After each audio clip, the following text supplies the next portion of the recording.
你对沙特阿拉伯人的印象是怎样的？是头顶一块布，天下我最富，还是一个男人可以娶4位妻子？据说沙特阿拉伯人对妻子拥有监护权，无论你是出门买菜还是外出留学，身边都必须有你的丈夫陪同。女性想要自己开车上路，这在沙特阿拉伯是绝对无法被接受的事情。更为关键的是，当你身处沙特阿拉伯，就必须遵循当地的风俗习惯，身着传统的长袍，包裹上规定的头巾，稍有不慎，便会被街上的宗教警察抓住并进行严厉的审查。大家好，我是南风，今天我们看一对情况非常特殊的中外夫妻。有一位高学历的中国美女，坚持与相恋多年的沙特阿拉伯籍男友步入婚姻殿堂，婚后便移居中东生活。究竟是什么在深深吸引着她，让她选择前往这样一个男尊女卑观念浓厚的国度生活？辣辣，一位活跃在抖音平台的四川姑娘，她之所以在网络上迅速走红，是因为她嫁给了一位家境极为富裕的丈夫。据网络传闻，她的丈夫在富得流油的沙特阿拉伯都算得上是显赫的大户人家，家族经营着服饰、香料等多种生意。30出头的辣辣究竟拥有何种独特魅力，能够赢得这位富家公子的特别偏爱，成为对方唯一的妻子？故事的一切要从2016年前说起。2016年夏天，来自中国的辣辣和出生在沙特阿拉伯的老法，在英国的一堂课上偶然相遇。那时，辣辣正在英国攻读他的硕士研究生学位，老法恰好也在英国的学校里进修。在两人相遇之前，老法过着衣来伸手、饭来张口的优渥生活，家住在数百平方米的豪华大别墅里。家中雇佣着好几位菲佣，即便辣辣本人在国内称得上是生活优渥富足，但和老法一对比，简直显得清汤寡淡，索然无味，毫无波澜。老法在当地的一所男子学校完成大学课程之后，便转赴英国继续求学。机缘巧合之下，他结识了同班的中国女孩辣辣，两人在同一所学校同一间教室朝夕相处了整整2年时光。由于国籍差异等客观因素，两人之间始终未能有更深入的交往。然而命运早已将他们牵引至彼此身旁，又怎会不精心安排契机让他们坠入爱河呢？2016年，临近毕业的辣辣与老法因一次小组合作活动而有了交集。在辣辣眼中，来自中东地区的老法相貌英俊非凡，周身营造着一层迷人的神秘气息，而在老法眼中，来自东方的辣辣身材丰满，五官端正。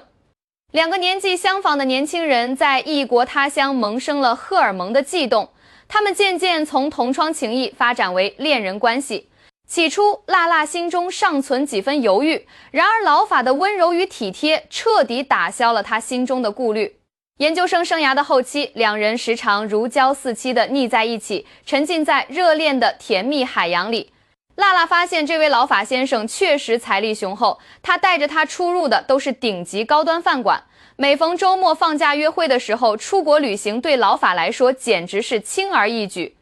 两人刚在一起没多久，老法就慷慨地送给辣辣许多件奢侈品牌的精美包包。辣辣自己本就出身于富贵家庭，没想到曾出国留学，竟然能够寻觅到如此实力雄厚的男朋友，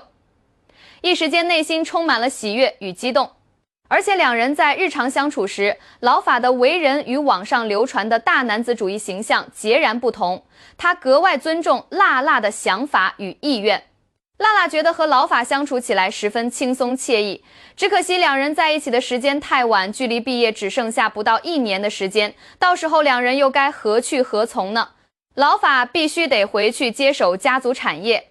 像他这样出身于显赫大家族的人，绝不可能为了所谓的爱情而放弃庞大的家产。辣辣作为家中备受宠爱的独生女，毕业后更倾向于选择回国发展自己的事业。这就意味着老法和辣辣之间刚刚萌发的爱情，在开始没多久之后，就不得不面临异地恋的考验。有道是富贵人家多情种，即使两人因为现实而不得不暂时分开，他们也没有放弃对彼此那份深沉的爱意。有人或许会提出质疑，那么直接结婚不就好了？然而现实情况是，这对恋人的爱情之路依然布满重重荆棘。首要的阻碍来自娜娜的父母，他们坚决反对女儿远嫁中东地区。在大家的普遍认知里，对中东地区存在着刻板印象，即认为当地女性地位较为低下。据传闻，沙特阿拉伯的男性只要他愿意，便可以迎娶4位妻子，而且对于每一位妻子，他都拥有着不容置疑的掌控权，这即是男性监护人的权利。可以说，在沙特阿拉伯，女性无法独自一人走出家门，即便是远赴海外求学，也必须有丈夫的陪同。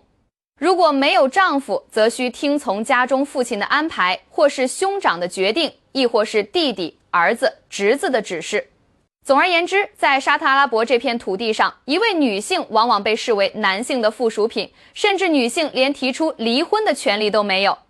在如此严苛的社会条件下，娜娜的父母坚决不同意这门婚事。其二，在男尊女卑观念根深蒂固的沙特阿拉伯，出身于白袍家族的老法，若要迎娶一位外籍女子为妻，需要应对诸多繁琐的挑战与麻烦。根据相关的资料记载显示，利雅得的沙特政府曾经颁布过一项政令，禁止本国男性与来自孟加拉国、巴基斯坦、缅甸以及乍得这4个国家的女性缔结婚姻。这项政令的核心含义是明确不允许与上述4国的女性结婚。尽管中国未被列入其中，但依然存在着无数的限制。首先，他们要面临的一个关键问题是年龄。沙特阿拉伯的法律明确规定，男性若想迎娶外籍女子为妻，必须年满30周岁。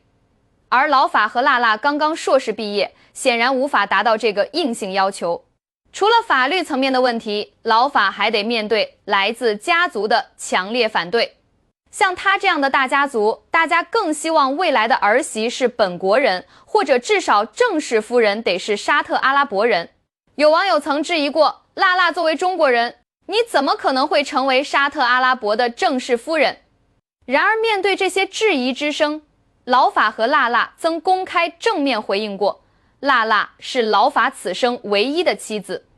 这里主要是因为坊间流传着一种说法，沙特阿拉伯的男性确实可以迎娶4位妻子，但其中第一任妻子必须拥有沙特阿拉伯国籍。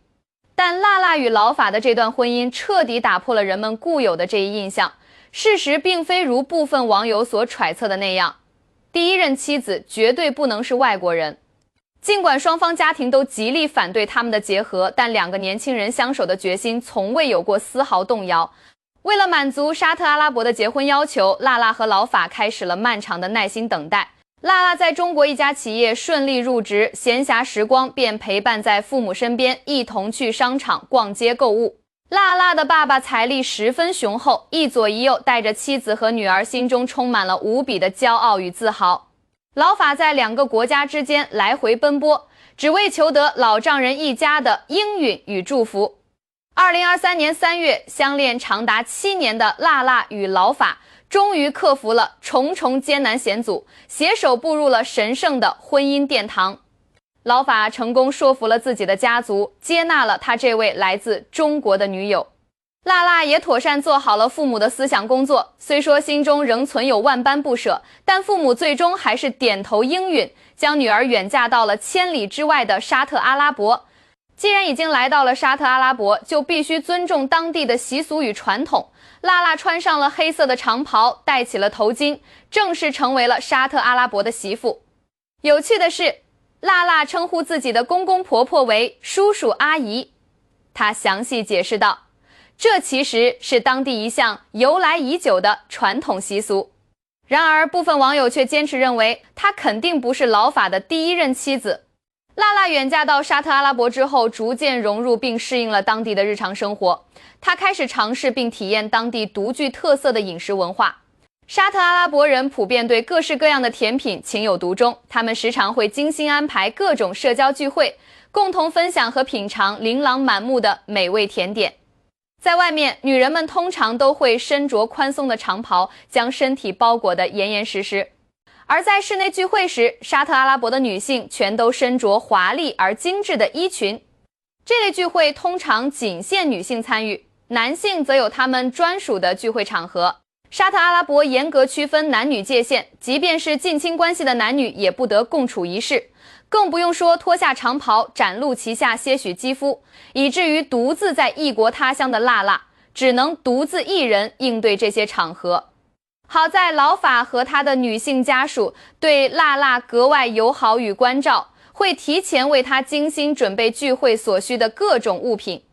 甚至在一次男女分开的聚会上，老法偷偷溜了出来，在门口和辣辣遥遥相望。两人仅有一门之隔，但碍于礼数与规矩，他们之间不能见面接触。面对与国内截然不同的风俗习惯，辣辣一直努力尝试理解并融入其中。就在这一刻，有老法在门的另一边守候，这让他感到无比心安。更令人感动的是，老法知道辣辣吃不惯生冷蔬菜，会在家里的饭桌上特意表示自己其实更喜欢吃热乎乎的蔬菜，然后自己再把沙拉拿去厨房加热后给辣辣端来。辣辣在自己老公这里备受宠爱，老法的姐姐妹妹自然对她客客气气，一有姐妹间的聚会都会前来热情邀请她，希望帮助她尽快融入到当地温馨的生活中来。辣辣嫁到沙特阿拉伯，就过上了富足优渥的富婆日子，比以往的生活要豪奢上百倍。她无需亲自操劳家务琐事，外出时也不必亲自驾驶车辆，只需精心装扮，让自己显得光彩照人，出席各类人情交际的宴会与聚会。当然，她日常所穿的衣物最常见的仍是那件黑色长袍，装扮与否在外观上差别并不显著，因此只得在脖颈之处与手臂之上佩戴满黄金与珠宝首饰，方能彰显出个人的品味与格调。他在聚会上凭借着自己川妹子的精湛厨艺，征服了一众贵妇。向来嗜甜的沙特阿拉伯人竟然对香喷喷火辣辣的火锅和川菜上了瘾，但凡有人要来老法家做客，就央求着辣辣给他们露一手。辣辣看见自己做出来的小炒和火锅这么受欢迎，心里也跟着乐呵，终于有了能与大家互动交流的事物，否则往后的日子真不知会多么枯燥乏味。对了，在沙特阿拉伯的聚会场合，女孩们用餐之后还要献上一段舞蹈来展现才艺。为了能够赢得众人的赞赏，辣辣在网络上刻苦练习中国舞蹈。轮到她登场表演的时刻，衣袖轻轻那么一甩，绝了不是，简直就像是壁画上的仙女，活灵活现地走了出来。在沙特阿拉伯的这些日子里，辣辣圆润了不少，穿上从网上定制的中国舞裙，看上去有些雍容华贵的模样。声调悠扬的中国古风音乐在充满异域风情的房间里久久回荡。辣辣一边轻盈起舞，一边轻声哼唱，所有人都被她那曼妙的舞步深深吸引，纷纷围上前来，缠着她想要学习中国舞蹈。辣辣天生一副热心肠，既然大家如此喜爱，她便定期在网络学习新的舞蹈，然后在每一次聚会上耐心地一一教授给沙特阿拉伯的姑娘们。虽然远嫁到了沙特阿拉伯，要受到各种条条框框的约束，甚至不能独自出门，无法自己驾驶车辆，但辣辣从未感到后悔。她在这里结识了新的朋友，还能与今生的挚爱相守一生，对她来说便已足够。婚后，辣辣立刻做出了备孕要小孩的打算。家里条件优渥，他们打算生上10个8个。然而，尽管备孕许久，却始终未见喜讯传来。于是他们前往当地的私立医院进行了详细检查。医生宽慰他们，只要放松心情，保持平和，孩子迟早都会降临的。考虑到或许是辣辣独自一人在沙特生活感到不太习惯，老法便特意将丈母娘和老丈人接来同住，陪伴了一段时间。在父母的悉心陪伴与照料下，辣辣的情绪明显舒缓，放松了许多。虽然她已经能够逐渐融入当地的生活节奏，但长期保持高油高糖的饮食习惯，对辣辣来说仍然存在一定的健康风险。医生建议她最好进行减脂，以提高未来怀孕的成功几率。既然无法完全避免摄入油脂和糖分，辣辣便只能尽量缩减每日用餐的次数。4月份时，辣辣和老法一起送岳父岳母返回中国，他们还在四川停留了一段时间。有网友猜测，他们此行是为了回国做试管婴儿。果不其然，几个月后，辣辣便传出了身怀有孕的喜讯。只可惜，这个孩子不幸未能与大家见面。辣辣和老法都陷入了难以抑制的悲伤。好在没过几个月，辣辣便再次传来了好消息。辣辣又一次怀孕了，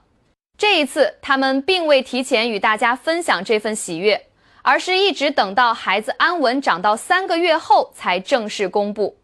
2023年11月，辣辣正式向大家公布了自己怀有身孕的喜讯。她还在发布的视频中向我们甜蜜展示了与老法恩爱有加的日常生活。老法特意飞来中国，准备接辣辣回到沙特阿拉伯安心养胎。网友们纷纷建议辣辣最好能留在中国。大家认为怀孕期间辣辣最好能留在中国，毕竟怀孕期间饮食习惯等各个方面都需要特别注意。怀孕期间确实不能忽视饮食习惯等各方面的细节，都更适合中国孕妇。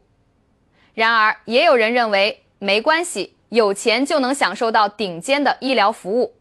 好在沙特阿拉伯老法一家都对这个孩子寄予了深切的期望，相信辣辣最终能够顺利诞下一个健康可爱的混血宝宝。说到这个尚未出世的孩子，倘若他知晓自己父母的这段矢志不渝的爱情故事，是否会由衷的为他们感到欣喜呢？好了，本期内容到这里就结束了，我是南风，非常感谢你的观看，我们下期见。